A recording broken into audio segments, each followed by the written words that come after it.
Jangan kriminalisasi sesuatu yang tidak ada untuk motivasi apapun. Catatan 1 tahun Presiden Prabowo Gibran di isu pemberantasan korupsi, ini tidak ada sinyal penguatan untuk pemberantasan korupsi. Di sini harusnya dilindungi oleh negara, tapi yang terjadi hari ini malah sebaliknya. Bagaimana mereka membungkam sebanyak-banyaknya para aktivis.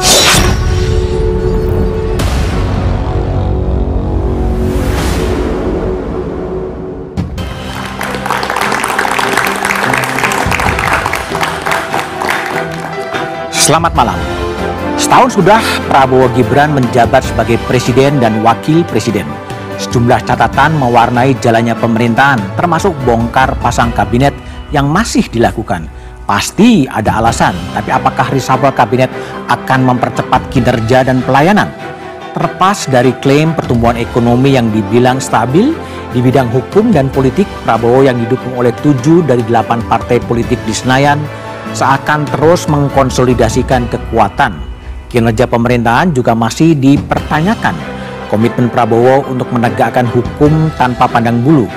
Benarkah pemerintahan ini akan menjadikan hukum sebagai jenderal utama dalam mempercepat pembangunan dan mendukung jalannya pemerintahan? Inilah Satu Meja The Forum. 1 tahun Prabowo Gibran, hukum jadi alat kekuasaan dalam tanda tanya. 1 tahun pemerintahan Prabowo Gibran masih menyisakan sejumlah catatan, diantaranya bidang hukum. Namun, Presiden Prabowo Subianto menegaskan, penegakan hukum di pemerintahannya berhasil menyelamatkan lebih dari 1.000 triliun rupiah kerugian negara. Presiden lalu menyatakan, tak ada kasus korupsi yang tidak bisa disentuh hukum. Kemudian kita bertekad tidak ada kasus-kasus korupsi yang tidak bisa diselidiki. Tidak ada, no more untouchable, nggak ada yang untouchable lagi. Saya terima kasih penegak hukum yang tegar meneruskan tugas yang mulia ini. Juga penegak hukum telah berhasil menyelamatkan lebih dari 1.000 triliun kerugian negara. Meski demikian, Amnesty International Indonesia menuding kriminalisasi dan pelanggaran hak asasi manusia jadi masalah serius di 1 tahun pemerintahan Prabowo Gibran.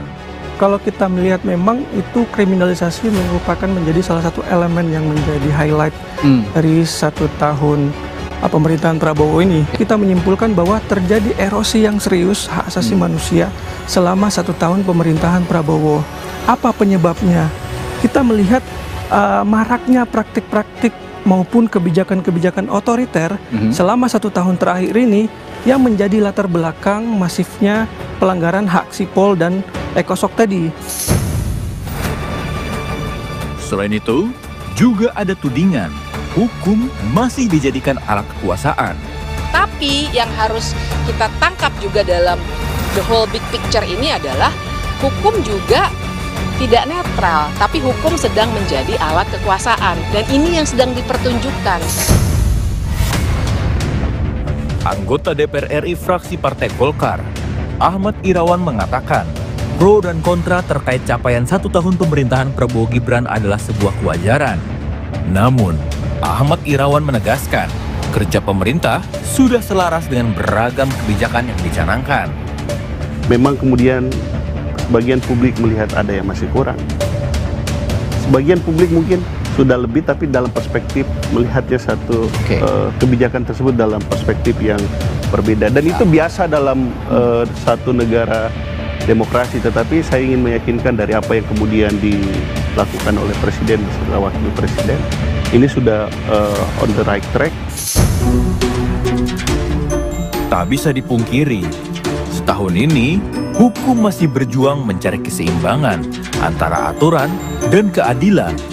Negara memang menunjukkan kerja, tapi publik masih menunggu bukti nyata bahwa hukum berpihak pada kebenaran, bukan alat kekuasaan. Setahun Prabowo Gibran, hukum jadi alat kekuasaan dalam tanda tanya adalah tema Satu Meja The Forum malam hari ini. Telah hadir di studio Bivitri Susanti, malam Bibip, pakar hukum tata negara, Sekolah Tinggi Ilmu Hukum Jentera. Lalu kemudian ada Wakil Ketua Komisi 13 DPR, fraksi PDI Perjuangan, Andreas Hugo Parera, malam. Hugo. Lalu ada pengamat politik Fahri Ali, dan sudah bergabung melalui sambungan Zoom Muhammad Kodari, Kepala Staf Kepresidenan. Malam Bang Kodari. Selamat malam. Bang Kodari, saya ingin bertanya kepada Bang Kodari dulu. Apa catatan yang paling menonjol di bidang hukum setahun pemerintahan Prabowo Gibran? Pertama, saya kira ini tahun pemerintahan kita tidak hanya fokus kepada soal hukum ya. Jelas bahwa Presiden ingin mengembangkan atau membangun kualitas sumber daya manusia dengan maksimal dengan program MBG, CKG, aneka program di bidang pendidikan. Kemudian yang kedua, ingin mengembalikan kekayaan rakyat, kekayaan bangsa dan negara untuk sebesar-besar kemakmuran rakyat. Itu kita bisa lihat dari misalnya pengembalian sawit sampai 4 juta hektar itu kepada negara. Kemudian yang ketiga adalah ingin menegakkan keadilan sosial dan meningkatkan pendapatan masyarakat dengan berbagai program termasuk di dalamnya Koperasi Merah Putih. Nah, kalau soal hukum, Presiden sudah berkali-kali menegaskan bahwa pada hari ini tidak ada yang untouchable ya kalau bicara hukum. Kita sudah melihat bagaimana Presiden sangat tegas dalam berbagai kasus, misalnya soal potensi korupsi di Pertamina, Riza Khalid yang notabene selama ini dianggap tidak tersentuh, tetapi sekarang buron. Kemudian anaknya Riza Khalid sekarang sedang berproses hukum. Padahal sebetulnya Pak Riza Khalid itu masih ada hubungan saudara dengan Pak Prabowo melalui keponakan masing-masing. Kemudian kita barusan melihat ini ada gambarnya bagaimana penyalahgunaan yang dilakukan atau terjadi pada perdagangan minyak goreng. Ada penyalahgunaan terkait dengan domestic market obligation, itu diproses secara hukum dan betul-betul kerugian negara itu disita, dikembalikan, dan ya? Uangnya itu dikembalikan dan uangnya akan digunakan untuk program-program yang saya sudah sebutkan tadi, termasuk pengembangan sumber daya manusia dan seterusnya. Jadi saya kira sangat jelas dan tegas bahwa di era Pak Prabowo ini kegiatan penegakan hukum itu betul-betul berjalan dengan maksimal dan optimal, dan itu semua ditujukan untuk mengembalikan kekayaan negara dan digunakan sebesar-besar untuk kemakmuran rakyat. Saya kira itu garis besarnya. Baik, Bung Kodari. Bung Fahri, gimana Anda sebagai pengamat politik spesifik untuk melihat penegakan hukum di setahun Prabowo Gibran? Saya bukan ahli hukum ya dalam konteks ini. Tetapi apa yang disampaikan oleh Kodari tadi itu memang memperlihatkan ya sesuatu yang pada dasarnya mengejutkan. Mengejutkan. Ya. Mengejutkan itu karena gerak ya dari lembaga-lembaga hukum itu jauh lebih agresif, maksimal dibandingkan dengan periode-periode sebelumnya ya, jauh lebih maksimal. Jadi di dalam konteks ini kesan saya ya Prabowo ini ingin memperlihatkan bahwa basis pembangunannya itu harus dikuatkan oleh kekuatan ya penegakan hukum, sehingga kemudian penegakan hukum ini mungkin secara teoritis itu akan berimplikasi ya pada proses demokratisasi pembangunan di Indonesia gitu.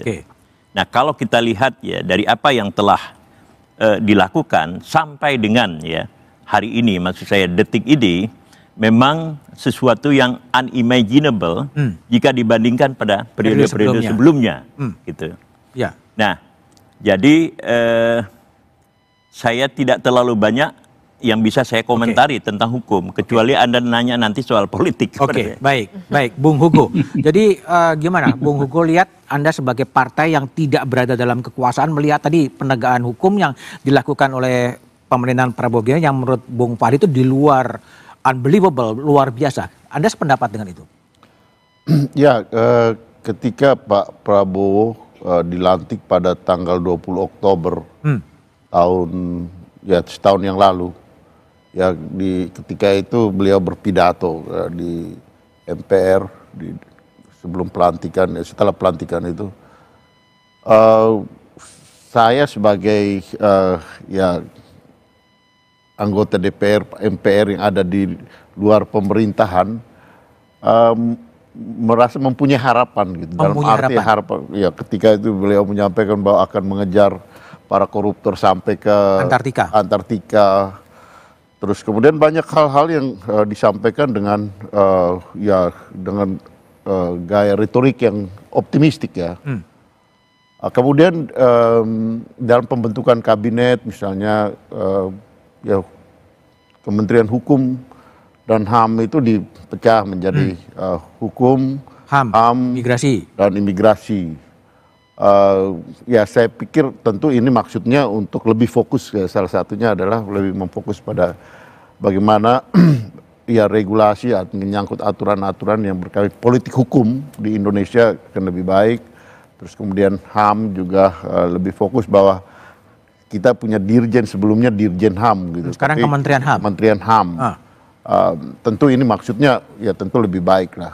Cuma memang di dalam pelaksanaan kemudian juga misalnya di Komisi 13 itu atau berkaitan dengan hukum ini ada upaya untuk ya memberikan amnesti pada para napi yang dengan catatan ya usia di atas 70 tahun, kemudian yang sakit-sakitan, dengan ada beberapa kalau narkoba termasuk pengguna itu disampaikan gitu dan menjadi kebijakan di pemerintah yang berkaitan dengan Komisi 13. Namun saya kira juga di dalam pelaksanaan tidak semudah apa yang beliau sampaikan gitu. Misalnya?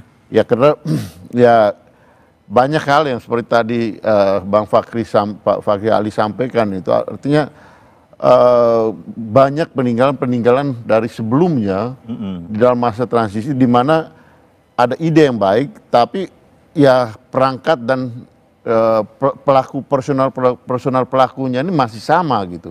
Masih orang-orang dari periode sebelumnya dengan mentalitas yang ya membawa cara berpikir sebelumnya.